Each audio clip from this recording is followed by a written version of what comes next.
தமிழ் சொந்தங்களுக்கு வணக்கம். இன்னைக்கு நேர்காணல நம்மளோட எதிர்ப்பவர் அரசியல் வியூக வகுப்பாளரும் மூத்த பத்திரிகையாளருமான கோலாகல திரு ஸ்ரீனிவாஸ் அவர்கள். வணக்கம். வணக்கம். இப்ப நீங்க சொன்ன மாதிரி விஜய் அவர்களுக்கு இங்க தமிழ்நாட்டுல பெரிய ஒரு ஃபேன் ஃபாலோவிங்கோ ஒரு ஈர்ப்பு சக்தியா இருக்கு.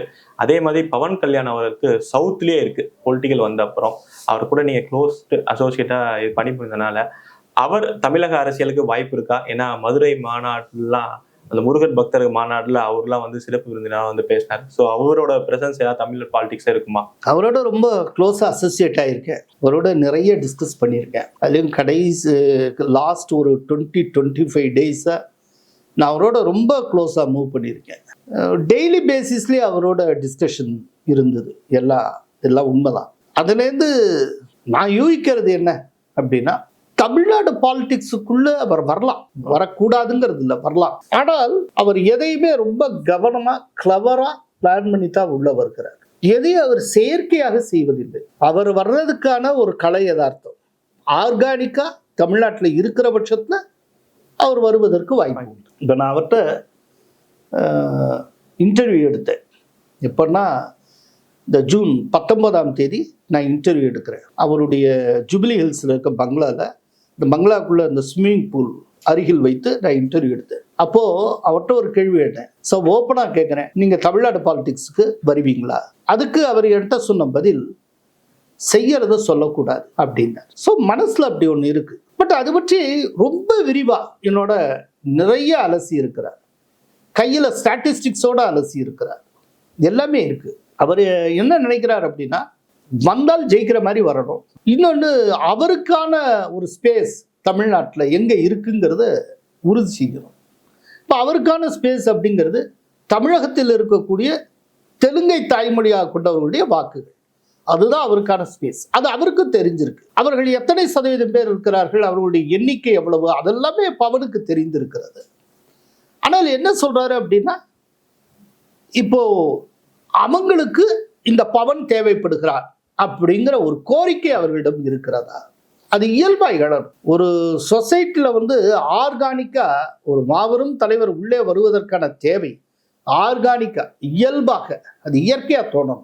நீங்கள் செயற்கையாக ஒரு தேவையை உருவாக்கி அதில் போய் நீங்கள் ஃபிக்ஸ் ஆக முடியாது. அப்படி ஃபிக்ஸ் பண்ணீங்கன்னா நீங்கள் தோத்து போயிடுவீங்க. நீங்கள் இருக்க முடியாது அந்த இடத்துல. அப்போ அந்த ஆர்கானிக்கா அதற்கான தேவை இருக்கா, இதெல்லாம் பார்க்கணும் அப்படிங்கிறது அவருடைய ஐடியாவாக இருக்குது. இருந்தாலும் தமிழகம் தொடர்பாக ரொம்ப கவனம் செலுத்துகிறார் பவன். குறைந்தபட்சம் இப்போதைக்கு இம்மீடியட்டாக ஒன்றை சொல்லலாம். வருகிற 2026 தேர்தலின் போது பவன் கல்யாண் தீவிரமான அளவுக்கு பிரச்சாரத்தில் ஈடுபடுவார் தமிழகத்தில். குறிப்பாக தெலுங்கு பேசுகிறவர்கள் அதிகமாக இருக்கிற பகுதிகளில் பவன் வந்து மிக தீவிரமாக பிரச்சாரத்தை முன்னெடுக்கிறதுக்கு வாய்ப்பு இருக்கு. இப்ப தேசியத்தை நோக்கி சில பல கேள்விகள். யார் அடுத்த கட்ட பாஜக தலைவராக வர வாய்ப்புகள் இருக்கு? இது பிஜேபியினருக்கே தெரியாத ஒரு விஷயமாச்சே. ஜேபி நட்டாவே திரும்ப வந்துருவார் போல இருக்கு. அந்த மாதிரி சொல்றாங்க ஜேபி நட்டாவே. ஏன்னா இன்னொரு இந்த மந்த் எண்டுக்குள்ள முடிவு பண்ணிடுவாங்க அப்படிங்கிறாங்க. அதுல வந்து ஒரு சில சாய்ஸ் இருக்கு. இப்போ மோடியோட சாய்ஸ்ன்னு ஒன்று இருக்கு, ஆர்எஸ்எஸ் உடைய சாய்ஸ்ன்னு ஒன்று இருக்கு. ஆக்சுவலாக இந்த சாய்ஸஸுக்குள்ள இருக்கக்கூடிய கிளாஷ் இதனால தான் இன்னும் முடிவெடுக்க முடியாமலே போயிட்டு இருக்குங்கிறாங்க. இப்போ ஒரு குறிப்பிட்ட பேரை சஜஸ்ட் பண்றாங்க. ஆனால் அதை ஆர்எஸ்எஸ் அதுக்கு பதிலாக மாற்றா இன்னொருத்தரை சஜஸ்ட் பண்றாங்க. அது இந்த எண்டில் டக்குன்னு ஓகே பண்ண முடியல. ஸோ இந்த யார் வர்றது அப்படிங்கிறதுல இந்த விதமான ஒரு கிளாஷ் ஒன்று போய்கிட்டே இருக்கு. அப்படிங்கிறதுனால இந்த பிரச்சனை நீண்டு கொண்டே இருக்கு. இல்லாட்டி எப்பயோ அனௌன்ஸ் பண்ணியிருக்க முடியும். இப்படிப்பட்ட ஒரு சூழ்நிலையில ஒருவேளை ஜேபி நட்டாவே அடுத்த டேர்முக்கு இருந்தாலும் இருந்து விடுவார் அப்படின்னு சொல்றாங்க. அடுத்தது சசி தரூர் பிஜேபியில் இணைஞ்சிருவாரா? அவர் வந்து ஆக்சுவலா யுஎன்ஓடைய ஜெனரல் செக்ரட்டரி போஸ்ட்டுக்கு ட்ரை பண்றாரு. இதுக்கு முன்னால ஒரு தடவை அவர் அதை ட்ரை பண்ணி நம்பர் 2 வந்தார், ரன்னரா வந்தார். அந்த டயத்துல பான் கி மூன் எலெக்ட் ஆனார்.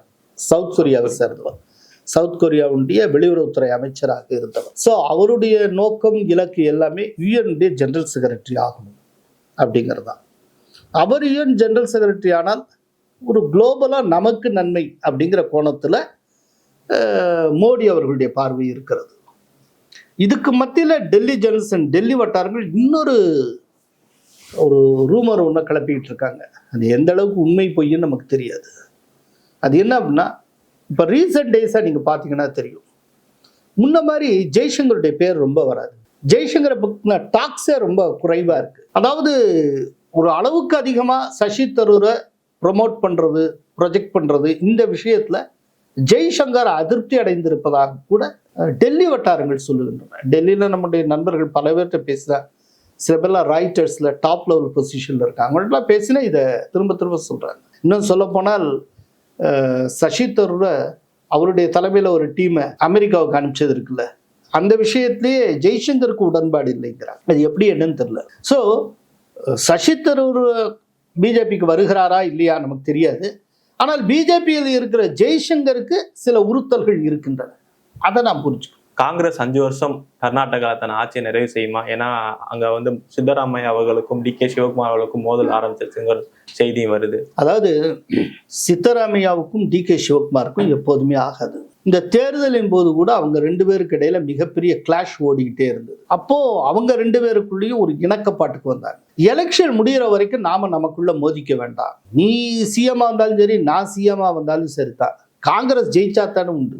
காங்கிரஸே தோத்து போச்சுன்னா அப்புறம் நீங்களும் ஆசைப்படும், நானும் ஆசை. அதனால 2 பேரும் எலெக்ஷன் முடிகிற வரை ஒற்றுமையாக இருப்பது அப்படின்னு சொல்லி முடிவுக்கு வந்தாங்க.